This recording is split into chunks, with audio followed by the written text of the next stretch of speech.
Muy buenos días. Les damos la bienvenida al segundo día del 18º Fórum Empresarial de la Cámara de Comercio e Industria France-Argentine. Agradecemos a los sponsors que nos acompañan: Air France, France 24, Michelin, Total, Veolia, Air Liquide, Carrefour, CNP Seguros, HDI Seguros, El Safre con su marca Levex, Grupo Libertad, Permuprop, Sofrecom, Aven, Berenstein, Crédit Agricole, Norauto, Engie, Para la Salud, Renault, Graciela Romer, Safe Democracy, Saint-Gobain, SMS, Sodexo, Byton, BNP Paribas, Bonchil, Chandon, L'Oréal, Mazars, Score y Servier. Hoy comenzaremos con el análisis del señor Miguel Kigel, la señora Diana Mondino y el señor Luis Seco, moderados por el señor Guillermo Laborda, acerca de la Argentina que viene, la visión de los economistas. El doctor Miguel Kigel es licenciado en Economía de la Universidad de Buenos Aires y doctor en Economía de Columbia University. Actualmente es presidente de la Fundación Sedacá, director ejecutivo de Econviews, asesor económico y financiero de grandes organizaciones en Argentina y en el exterior, y consultor de gobiernos latinoamericanos e instituciones multilaterales. Anteriormente, ocupó cargos directivos en el Banco Hipotecario, en el Banco Central de la República Argentina, en el Banco Mundial y en el Institute for International Economics. Realiza tareas docentes y de investigación en la Universidad de Itela y es asesor académico de Fiel. Además, fue profesor de la Universidad de Maryland, en Georgetown University y en el SEMA. Recientemente escribió el libro Las crisis económicas argentinas, una historia de ajustes y desajustes, en conjunto con Sebastián Kigel. Diana Mondino es directora de Relaciones Institucionales y profesora de Finanzas en los máster en Dirección de Empresas y máster en Finanzas de la Universidad SEMA. Tiene experiencia en Economic Management.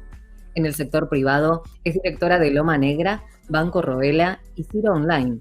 Ha sido directora de Pampa Energía y Banco Superviel, empresas que cotizan en la Bolsa de Nueva York. En el área social es miembro del Consejo de Dirección de la Fundación Banco de Alimentos. Hasta 2005 fue directora de la región Latinoamérica de Standard & Poor's, basada en Nueva York, con responsabilidad sobre las actividades regionales. Diana es MBA de IES España y licenciada en Economía de la Universidad Nacional de Córdoba. El señor Luis Seco es licenciado en Economía y magíster en Disciplinas Bancarias de la Universidad Nacional de La Plata. En 2002 fundó su propio estudio de consultoría económica, Perspectivas Económicas, del cual es director y editor de la newsletter que lleva el mismo nombre. Durante el 2016 se desempeñó como jefe de gabinete de asesores de la presidencia del Banco Nación. Es columnista invitado en Infobae, Perfil, El Cronista, Clarín y es entrevistado habitual de numerosos medios escritos, radiales y televisivos nacionales y extranjeros. Quien moderará el siguiente panel es el señor Guillermo del Colegio Nacional de Buenos Aires, licenciado en Administración de Empresas y máster en Economía, secretario de redacción de Ámbito Financiero hasta 2015 y actualmente columnista en El Cronista, A24 y La Política Online. Para dar inicio al panel, cedemos la palabra al moderador Guillermo Laborda.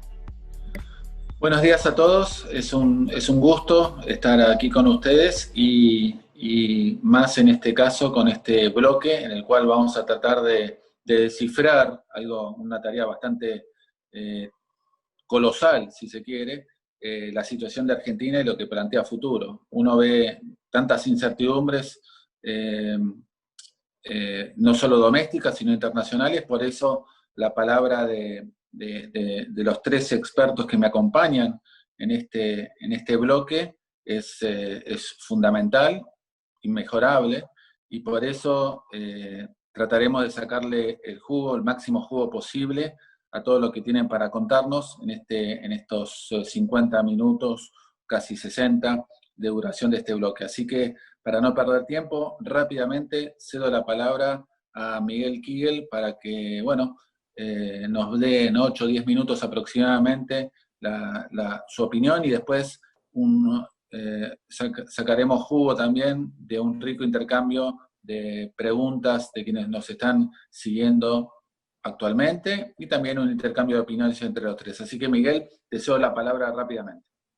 Bueno, muchas gracias Willy, muchas gracias a la Cámara Francesa por la invitación y es un placer estar con Diana y Luis compartiendo este panel, dos distinguidos y amigos, distinguidos colegas. Lo que quisiera hacer es un poco poner la situación actual en perspectiva y tratar de entender hacia dónde podemos ir. Primero yo creo, digamos que, yo me acuerdo es un año más o menos, estuve en otro panel de la Cámara, donde discutimos en noviembre, ya con los resultados de las elecciones, las perspectivas de Argentina para el 2020, y la verdad que era un año que sonaba complicado, ¿no? Sonaba complicado por el riesgo país, porque ya el dólar se escapaba, porque veíamos problemas estructurales o por lo menos macroeconómicos muy serios, y la verdad que a eso se le sumó, eso que fue probablemente un pronóstico correcto en muchos sentidos, se le sumó la crisis del COVID, que pudrió todo en algún sentido, porque realmente la recesión fue peor, las reservas estuvieron más abajo. ¿Y dónde estamos hoy entonces? Yo creo que estamos en una situación muy complicada. Complicada para cualquiera, digamos. No. Podría estar Guzmán, podría estar Labaña, podría estar Cavallo, podría estar cualquiera de mis colegas que me acompañan, y seguramente para ellos también sería una situación extremadamente complicada, porque, digamos, tenemos una economía que está sin reservas prácticamente, sin acceso a financiamiento, con una inflación que está alta y probablemente con una tendencia grande a subir, porque de alguna forma está de alguna forma anestesiada por muchos controles y por el hecho de que durante gran parte del año la gente, digamos, estuvo en sus casas y no compraba lo que tenía que comprar. Tenemos una recesión muy fuerte, una caída del producto de 12 puntos, tenemos una economía, digamos, unos niveles de pobreza muy altos, casi, no digo que los del 2001, pero no estamos muy lejos, digamos, estamos más cerca del 2001 que de otros niveles. O sea, es una situación realmente que exige dar la vuelta y rápido. Y no es fácil. No es fácil, y ahí es como que, digamos, dentro de mi mente, digamos, yo como que tengo tres escenarios posibles que podrían indicar cómo podría atacarse este problema de recesión, inflación, falta de reservas, brecha cambiaria, déficit fiscal y una economía que necesita crecer sí o sí. ¿Okay? El primer enfoque es, yo diría, un enfoque gradualista. ¿Qué es lo que está haciendo el gobierno, digamos? Nos recuerda a Macri, pero es así, digamos, en algún sentido es un enfoque gradualista de ir resolviendo los temas de a poco, digamos, de no tratar de dar shocks porque hay miedo al impacto social, porque hay miedo al efecto político, porque el año que viene hay elecciones. ¿Y cómo sería ese enfoque gradual? Y sería continuar un poco como venimos ahora, subiendo la tasa de interés un poquito, devaluando, tal vez depreciando el tipo de cambio un poquito, pero no devaluar, porque devaluar implica un shock que la sociedad le va a ser difícil de absorber, haciendo un ajuste fiscal también de a poquito, digamos, todo va lentamente, sin grandes decisiones, sin lo que sería una política de shock, y seguimos el curso actual. La pregunta que yo me hago es: ¿sostenible este sendero, digamos, de gradualismo, digamos, de ir despacito, corrigiendo y de alguna forma apostando, si quieren, a que las cosas de alguna forma se encaminen? Para Macri era la lluvia de inversiones, ahora es que venga la soja en marzo, digamos, apostando a un evento que de alguna forma las cosas se arreglen solas. La verdad que es difícil que ese camino funcione bien. ¿Por qué? Porque básicamente, digamos, los desequilibrios son muy grandes. La brecha, por empezar con esta brecha que tenemos hoy, que está más tranquila, no hay ninguna duda que no estamos como estábamos hace 2 semanas pidiendo que el dólar todo el día escalaba, pero seguimos teniendo una brecha del 80%. ¿Cómo se baja esa brecha, digamos, con gradualismo? ¿Cómo se hace para que baje? Y mientras la verdad no es fácil, porque digamos, no le encontramos una salida sencilla a esa bajada de la brecha. Entonces, este gradualismo, sin financiamiento externo, sin financiamiento, con muy poco financiamiento local, sin reservas internacionales, o sea, no tiene las cámaras, digamos, no tiene la nafta, las reservas como para ayudarnos a poder aguantar 6, 7, 8 meses hasta que las cosas se alineen solas. Entonces me parece que ese camino es un camino que difícilmente lleve al éxito. Seguramente vamos a tropezar en algún momento y no funciona. ¿Cuál sería la alternativa? Bueno, podemos ir a una alternativa de shock, parecida, por ejemplo, a lo que se hizo con el programa con el fondo en agosto del 2018, donde fuimos a una brutal suba de tasas de interés, crecimiento cero de la cantidad de dinero, déficit fiscal cero, y yo creo que eso tampoco es viable. No es viable por muchas razones. No es viable, primero porque, digamos, subir las tasas hoy al 80% de vuelta sería, creo, una locura. Crecimiento, déficit fiscal, creo que tampoco podemos dar, se puede bajar, pero llegarlo a cero es muy difícil.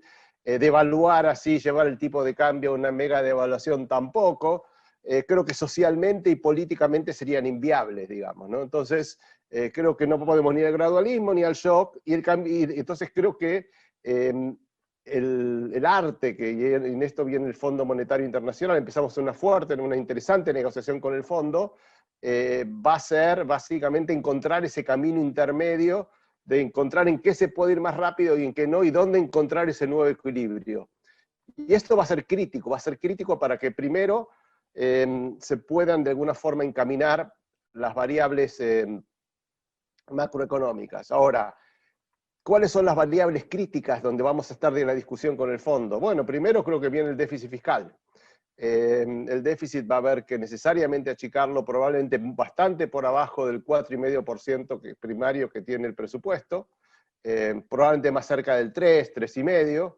Eso sería una parte, digamos, un poco de ir más rápido, sin acelerar a fondo, digamos, pero por lo menos a niveles más razonables y financiables.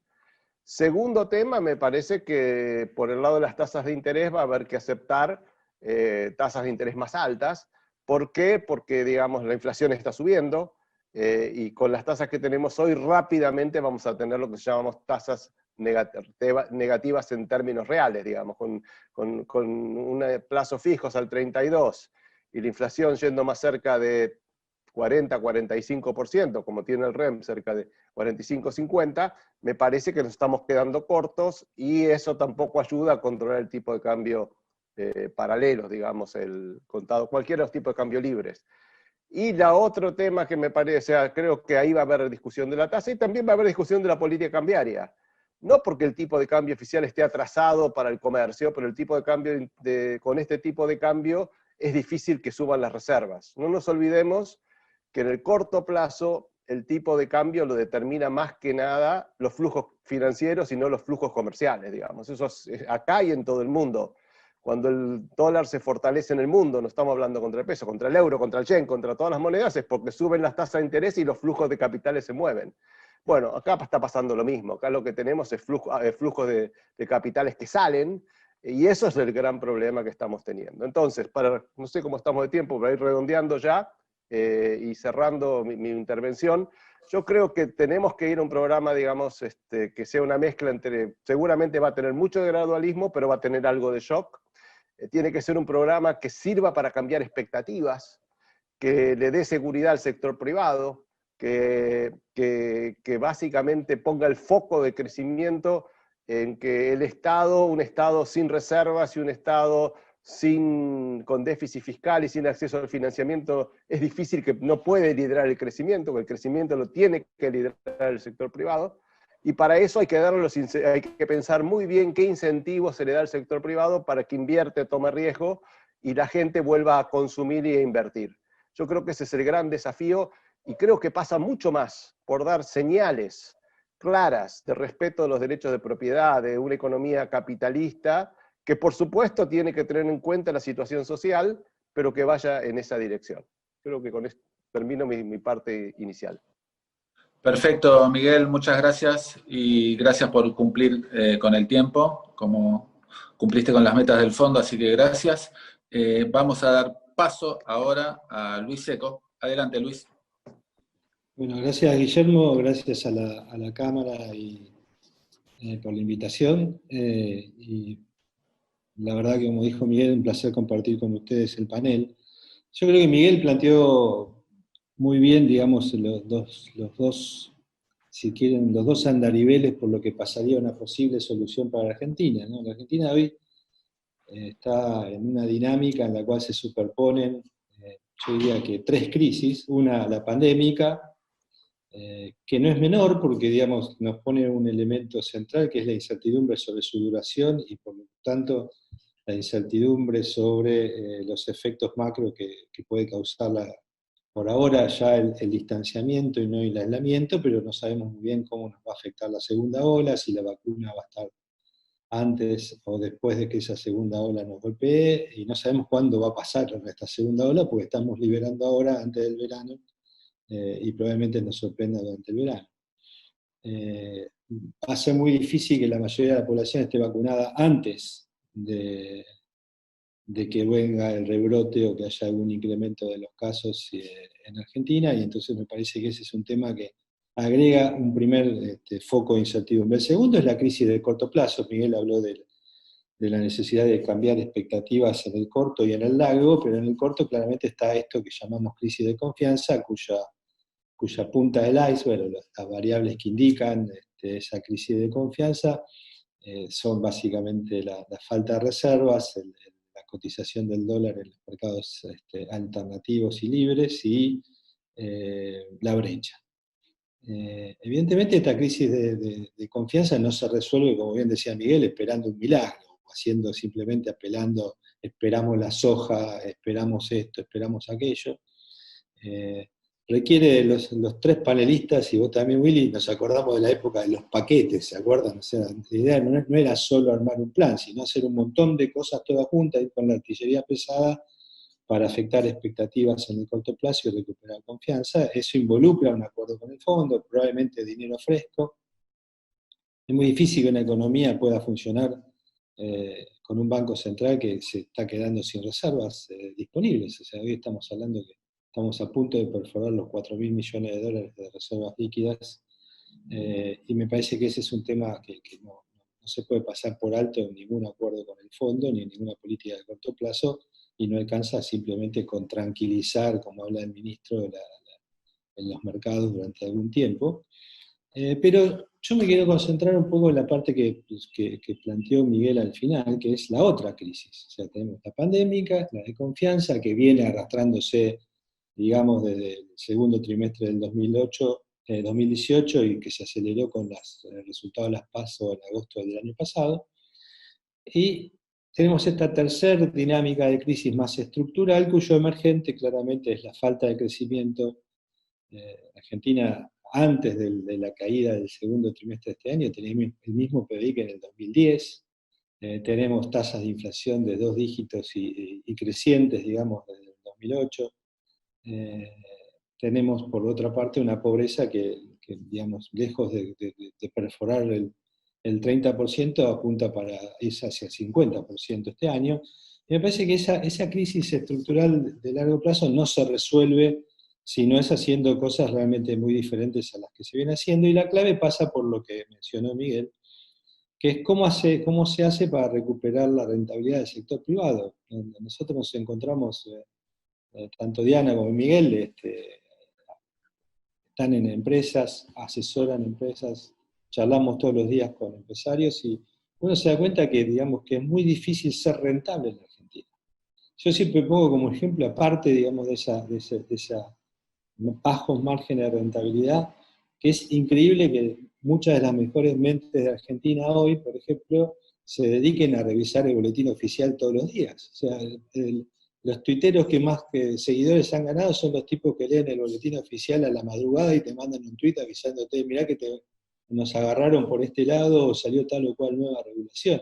Eso es imposible que una economía funcione razonablemente bien en términos de inversión y crecimiento en un contexto en el cual la volatilidad normativa te lleva puesto todos los días. Por ejemplo, el estado de emergencia económica, y uno muchas veces dice, bueno, hay que poder actuar ir viendo y resolviendo los problemas con agilidad, hoy se ha transformado en una situación en la cual es casi imposible funcionar desde el punto de vista económico. La inversión ya era muy baja en el primer trimestre del año, eso es otra cosa que no hay que olvidar. El primer trimestre del año fue muy malo pre-pandemia, en parte porque este gobierno no había logrado revertir las expectativas en el arranque, y la inversión, que era de 12 puntos y algo del PBI evaluada a precios corrientes, que es como a mí me parece que hay que evaluarla, hoy está en 9 puntos y medio del PBI, según los datos del segundo trimestre del año. O sea, invertimos menos del 10% del PBI. Con eso ni siquiera se renuevan la amortización o la depreciación del stock de capital, o sea, el stock de capital en Argentina está cayendo hoy, y ningún país del mundo puede aspirar a generar empleo, y empleo razonablemente bien pago si la inversión no se recupera. Y para recuperar la inversión hay que darle márgenes al sector privado para que vuelva a ser rentable. Y me parece que es ahí donde tal vez nos chocamos un poco más fuertemente con lo que podríamos llamar el código genético del gobierno. Yo estoy de acuerdo con Miguel. Miguel decía, bueno, hay que ver cómo hacemos para que sea el sector privado y no el sector público. El problema es que el gobierno probablemente no quiera eso. O sea, este es un gobierno que le cuesta mucho sacarse de la cabeza lo que se escucha todos los días de parte de muchos de sus funcionarios, que es que el sector, la sensación de que el sector público genera riqueza. Yo a veces los escucho y digo, ¿realmente creen que el sector público genera riqueza? El sector público puede acompañar en algunas obras de infraestructura básica, pero no mucho más que eso. O sea, y generar riqueza lo hace el sector privado. Y me parece que ahí es donde uno se vuelve un poco más pesimista, porque después de todo, la crisis de confianza, o estos idas y vueltas con la confianza, tuvimos varios episodios en los últimos años, incluso durante los finales del gobierno de Cristina Kirchner, emerge de esta frustración de crecimiento que tiene la Argentina, no es que viene de la nada. Es un país que no crece, digamos, que no genera condiciones, está siempre expuesto a algún tipo de sorpresa negativa, confiscatoria, devaluatoria, inflacionaria. Y me parece que, ¿por qué? Porque genera tensiones políticas, tensiones sociales que en la Argentina siempre se resuelven por el mismo lado, que es con más Estado, más gasto público y eventualmente una moneda cada vez menos deseada y menos apetecible, genera más inflación y más riesgo devaluatorio, como en un círculo vicioso del que nunca salimos. Y me parece que ese es el tema central, cómo se resuelve este problema de falta de rentabilidad del sector privado hacia adelante, y eso no alcanza simplemente con tocar algunas regulaciones del mercado cambiario, conseguir algo más de financiamiento, algún recurso fresco con el fondo, o ocuparse solo de cuestiones macro, fiscales y monetarias. Con esto termino y bueno, la escuchamos a Diana. Gracias, Luis. Gracias también por cumplir con las metas con el fondo en cuanto a tiempo. Y pasamos ahora a escuchar con atención a una grande, a Diana Mondino. Diana, todo tu turno. También, perdón, estoy muteada. A ver, no sé si ya se escucha. Bueno, agradezco igual que Miguel y que Luis la invitación, y sobre todo agradezco porque estas son, digamos, posibilidades de hacer catarsis, en las cuales muchos tratamos de ver cuáles son los problemas y cuáles son las dificultades para inclusive hacer un diagnóstico de qué es lo que nos está pasando.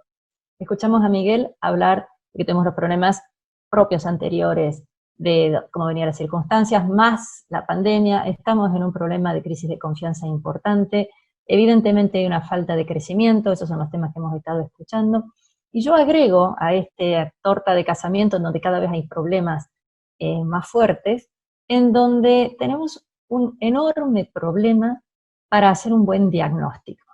En general el gobierno, en particular pero a lo largo de los años en Argentina, hemos tenido una enorme confusión entre lo que es el resultado y las causas. Se ataca el resultado, se ataca el dólar, que como bien decía Luis es la punta de un iceberg, es digamos, el resultado de un montón de problemas. Que sistemáticamente buscamos moderar o atacar los efectos y no las causas.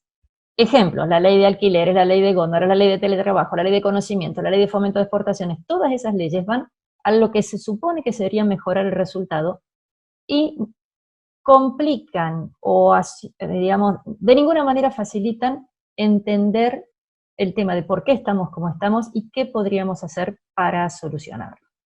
Tenemos una debacle regulatoria, también mencionaba en el tema del boletín oficial. Pensemos que las 9 emergencias que se dictaron en diciembre, 9, social, previsional, de salud, energética, fiscal, monetaria, le dan carta blanca total al Poder Ejecutivo para realizar aquellas medidas que considere más apropiadas. Y efectivamente, en una situación de emergencia puede ser necesario. El tema es que estamos en una situación de emergencia que muchas de ellas, insisto, se decretaron en diciembre y que aún no tenemos ninguna medida nueva. No digo que me gusten o no me gusten las medidas, simplemente no hay.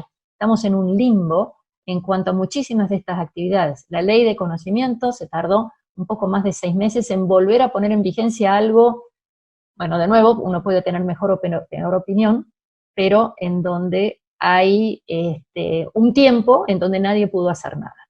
Y el caso más extremo que tengo como ejemplo, para mostrar de que el gobierno no entiende las causas y los efectos, es que una de las medidas recientes es que le ponen un impuesto a los bonos del gobierno. O sea, si yo le quiero prestar plata al gobierno porque el gobierno necesita financiar su déficit, me van a cobrar un impuesto. O sea, repito, te cobran un impuesto por prestar. Entonces, este tipo de inconsistencias es una de las tantas cosas que nos limitan. Yo creo que Argentina tiene posibilidad de salir de este círculo vicioso, en donde ojalá algún día se pudieran ir desmantelando la cantidad de regulaciones que tenemos, ojalá algún día pudiéramos ir reduciendo la carga impositiva que es tan alta, ojalá algún día podamos ir trabajando de una manera que logre una sociedad en donde todos tengamos oportunidad de crecer. Pero digamos, como mínimo empecemos con que todo lo nuevo salga con un paquete regulatorio diferente, con que todo lo nuevo, un empleado nuevo no tenga que estar dentro de las mismas circunstancias de los que han estado antes. Piensen ustedes, de nuevo un ejemplo chiquitito, si una persona hoy cobra el IFE, tiene 10.000 pesos de subsidio. Para que se quede en su casa le pagas 10.000 pesos. Para conseguir trabajo, pasaría a pagar, aún si está en el salario mínimo, pasaría a pagar 10.000 pesos de impuestos. Vez pasada hice este mismo ejemplo y me dijeron, exagerás, no son 10.000, son 9.200. Bueno, ok, de 10.000 de subsidio a casi 10.000 de impuestos. No hay nada intermedio, no hay nada que pueda reducir esto que en la literatura americana se llama the cliff, el abismo, o sea, pasás del todo a la nada. Entonces tenemos que tratar de ir modificando muchos de estos temas. Fíjense cómo en las dos exposiciones de Miguel y de Luis damos por sentado que el tema de las reservas es crítico, porque a su vez estamos dando por sentado que Argentina es un país que va a tener tipo de cambio fijo o administrado, porque a su vez damos por sentado que Argentina va a seguir teniendo retenciones que afectan las exportaciones. Y si afectan las exportaciones, no tenés ingreso de divisas, y si no tenés ingreso de divisas, vas a seguir teniendo problemas de reservas. Entonces estamos en un verdadero círculo vicioso en donde la falta de comprensión de las causas de un problema nos llevan a que perpetuemos y profundicemos el problema. Y voy al tema más crítico que tiene la sociedad argentina ahora, que es un tema de una pobreza creciente y que ya no es transitorio. Todas las medidas que se están tomando supuestamente para tratar de reducir los impactos de la pandemia o para tratar de reducir los impactos desfavorables de tasas de interés muy altas que tuvimos el año pasado, etcétera, profundizan el problema principal de la economía argentina. Entonces, de la sociedad argentina. Entonces, por tratar de solucionar un tema económico, generamos un problema social. Y acá, de nuevo, tenemos tenemos invertida la causalidad. Los temas económicos son hijos de los temas políticos, y los temas políticos son hijos de lo que esté pasando en la sociedad. Si seguimos tocando el final de los temas, si seguimos atacando el resultado y no las causas originales, no vamos a poder romper este círculo vicioso que tenemos en donde perpetuamente estamos en una caída en el crecimiento. Por lo tanto, creo que es una propuesta que no sería demasiado difícil de hacer, es hasta tanto se arreglen los problemas enormes que tenemos y que llevará un prolongadísimo tiempo, generemos planteos nuevos, sobre todo para la generación de trabajo, generemos planteos nuevos, sobre todo para la creación de empresas, generemos un sistema impositivo diferente para todo lo que sea nuevo, Y de a poco, quizás, tal vez, no lo sé, todos los problemas que tenemos de legado, todos los problemas que tenemos de herencia, tal vez se pueden ir solucionando, pero por lo menos permitamos que algo nuevo pueda crecer. No es difícil, es cuestión de cambiar el diagnóstico. Willy, ahora nos peleamos entre nosotros. Bueno, gracias, brillante Diana, y de vuelta también otra gran cumplidora de las metas del fondo en cuanto al tiempo, así que también los tres se hicieron merecedores del desembolso del acuerdo con el fondo, así que seguramente después les hago llegar el premio. Antes, no sé si ya están listas las preguntas de los asistentes al foro. Sí, tenemos una pregunta. ¿Estamos bien? Pregunta a la audiencia entonces si la tranquilidad... A ver, ¿me escuchan bien? Si la tranquilidad cambiaria que se alcanzó en estas semanas, si les parece perdurable o piensan que hay riesgo de devaluación, y si lo hay, ¿cuándo? A ver, Miguel, no sé si querés jugarte. Te tocó la pregunta más difícil, Miguel.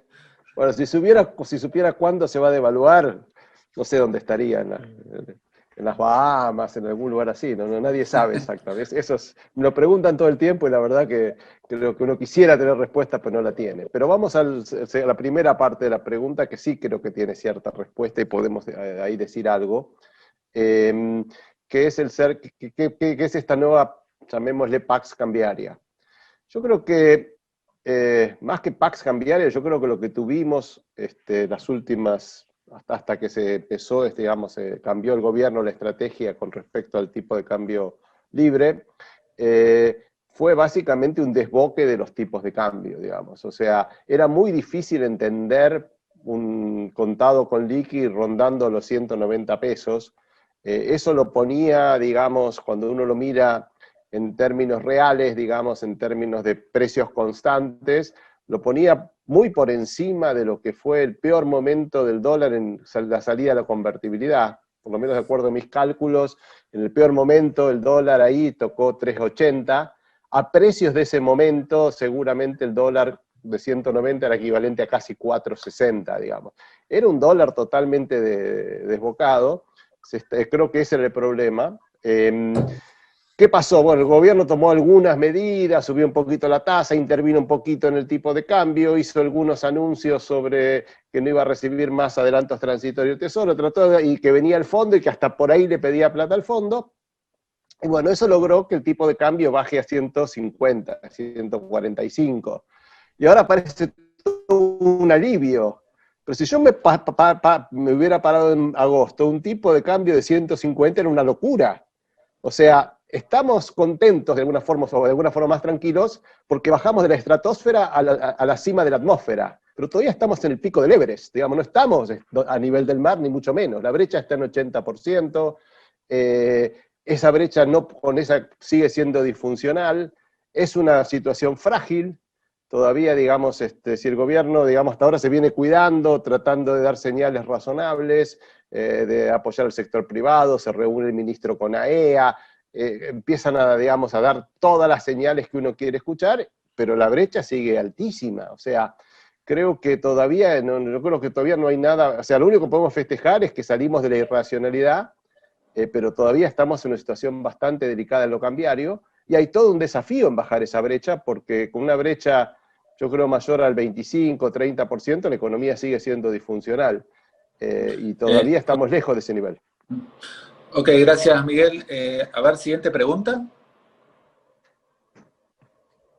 Sí, la siguiente pregunta es ¿cuándo piensan que se va a cerrar el acuerdo con el fondo? Y si piensan que se va a exigir un plan de ajuste como ha sido el caso en otras oportunidades, y si será digerible socialmente. Luis, tu turno. Yo primero quiero hacer un comentario sobre lo que dijo Miguel del dólar, la brecha y qué es lo que puede pasar. A mí me parece que el peor enemigo del gobierno, como hemos tenido, ha sido siempre el peor enemigo de muchos gobiernos anteriores, es la complacencia, ¿no? La idea esta del conformismo, decir, bueno, ya lo logramos y y hacemos lo que queremos, porque logramos sacarnos de encima la angustia de la brecha del dólar o la corrida cambiaria. Yo creo que ese es un grave error. De hecho, antes de arrancar el panel, conversábamos con Diana, y yo decía, ayer el presidente ya volvió a hacer declaraciones medias raras respecto de las tierras y la necesidad de dar tierras para la producción y más. O sea, son absolutamente innecesarios, digamos, ¿no? Porque precisamente va de bruces con lo que vos, con esta segunda pregunta. Es decir, como un presidente que habla de entregar tierras fiscales sin entregar tierras fiscales, digamos, para que planten plantines. En un contexto en el cual viene una negociación difícil, dura, en la cual hay que generar no solo cambio de expectativas, sino también un sendero para el sector privado que resulta razonable, me parece que no es como no entender la situación. ¿Y te parece que las medidas o el acuerdo, como decía la pregunta del auditorio, va a ser digerible por la sociedad? Yo creo que el gran problema es que no va a ser digerible al interno de la coalición del gobierno. No creo ni siquiera que sea digerible para el presidente. Un presidente que ha hablado durante toda esta crisis de las cosas que ha hablado, y que a la primera de cambio, cuando se tranquiliza la situación un poco cambiar, y yo estoy totalmente de acuerdo con Miguel, que pasó no es nada, digamos, 80% de brecha y 120% de brecha desde el punto de vista del cálculo económico y los incentivos para ingresar capitales es casi lo mismo, es prácticamente, yo diría que no cambia nada.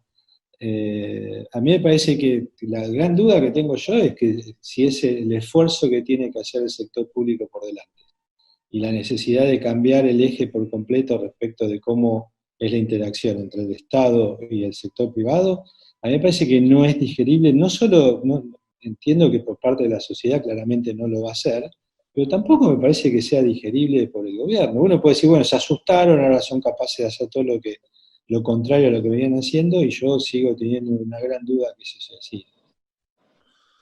Gracias, Luis. ¿Una pregunta más?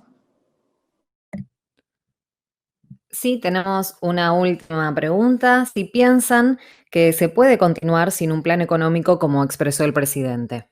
Diana. Esa me toca a mí, esa me toca a mí, esa me toca a mí.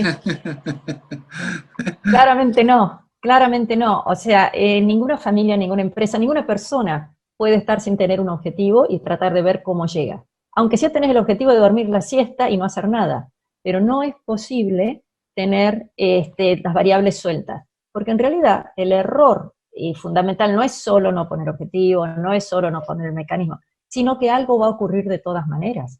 Algo está pasando en la economía y las variables se van acomodando de todas maneras. Entonces, es inconsistente creer que el Estado genera riqueza, como mencionaban Luis o Miguel, es inconsistente creer que con los impuestos se puede generar mayores oportunidades para los demás y al mismo tiempo decir, y no hago nada en todas las cosas que pudieran favorecer ese tipo de actividades. Hay otra cosa que también está vinculada con lo que estamos hablando desde una devaluación hasta lo que sea, que es, tiene que haber una cierta razonabilidad en los valores de las variables. O sea, yo no puedo pretender como gobierno que el dólar esté quieto si solamente vendo y nunca compro. O sea, dicho en términos de economista, si hay muchísima demanda y nadie hace la oferta. Y el propio gobierno es el que está limitando la oferta. Y el propio gobierno está limitando la oferta de 3 formas diferentes, no 1 o 2, 3. Entonces, no podemos pretender que ingresen divisas y al mismo tiempo estar vendiéndolas alegremente sin que haya una coherencia en el precio en el cual de las dos están. O sea, recordemos la definición mejor de precio que hay. Precio es aquel valor al cual hay. No es mucho más difícil. Si a algún precio las cosas se consiguen, distintos precios y las cosas no hay. Entonces, si el gobierno está tratando de lograr el crecimiento de la economía diciendo que, por ejemplo, que va a fomentar el crecimiento a través de la obra pública, perfecto, tenemos que tener un sistema que facilite la obra pública. Y lo hacemos de una forma que impide la obra privada, como tenemos ahora. O se hacen propuestas como esta de que se darían tierras fiscales a la gente. Darle la tierra fiscal, es más, dásela ya sembrada, para que no tenga ni siquiera que comprar los plantines. ¿Cómo la cosechás? ¿Cómo la llevas al mercado? ¿A qué escuela van los hijos de las personas que van a estar en esas tierras fiscales? ¿Con qué medios de comunicación van a estar trabajando si no hay electricidad en donde hay tierras fiscales? Entonces, tenemos que tener una cierta lógica en las variables tal como se están viendo y cómo se están proponiendo. Y último tema respecto a la necesidad de un plan, cuando hablamos de propuestas aisladas, por ejemplo, el impuesto a la riqueza, o por ejemplo, la propuesta de ley de alquileres o de góndolas, que cada una son propuestas aisladas, generan efecto en todo el resto de la economía.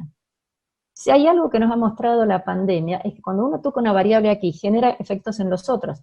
Me encanta contar anécdotas porque es la forma más fácil que la gente entienda. Digamos, todos sabemos que hoteles y restaurantes en todas partes del mundo han estado muy afectados, continúan muy afectados. ¿Qué tienen los hoteles y los restaurantes? Sábanas, toallas, manteles. ¿Quién lava las sábanas, toallas, manteles? Los lavaderos industriales. ¿Quién trabaja en los lavaderos industriales? Bueno, hay varios en Argentina y en otras partes del mundo que son atendidos por sordomudos. Aparentemente, por el nivel de ruido, etcétera, alguien descubrió que esa es una excelente oportunidad de trabajo. Cerraste los hoteles, cerraste los lavaderos, dejaste sin trabajo a personas que son extremadamente más vulnerables que cualquier otra categoría que tengamos dentro del país. Entonces, el no tener una relación entre unas variables y cómo se van encadenando es un problema gravísimo. Un plan te obliga a especificar, a clarificar cómo se irían encadenando esas variables. Un plan te obliga a mostrar la coherencia o no.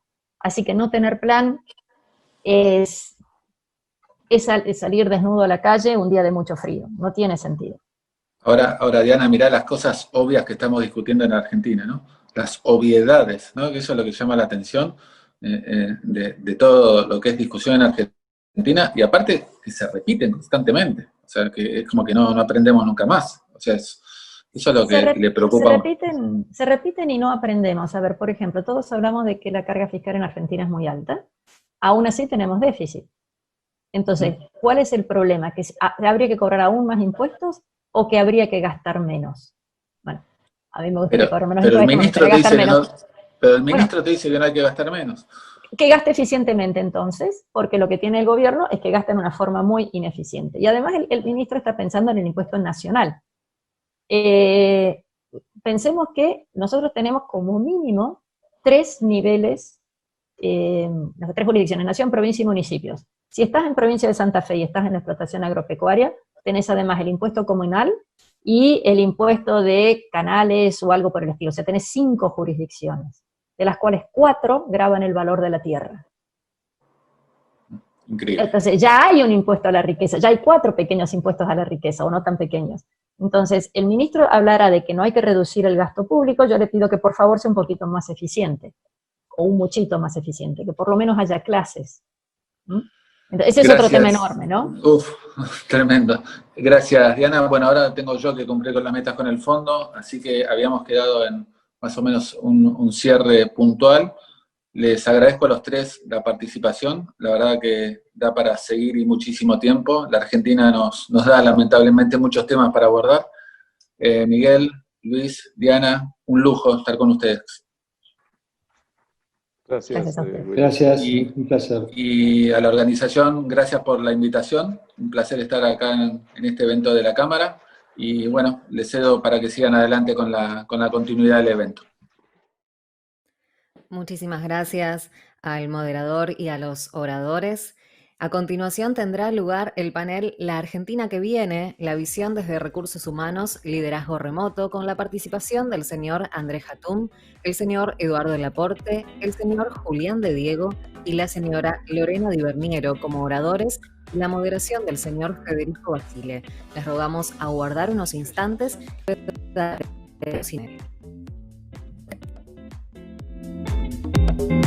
Vous savez, moi je crois pas qu'il y ait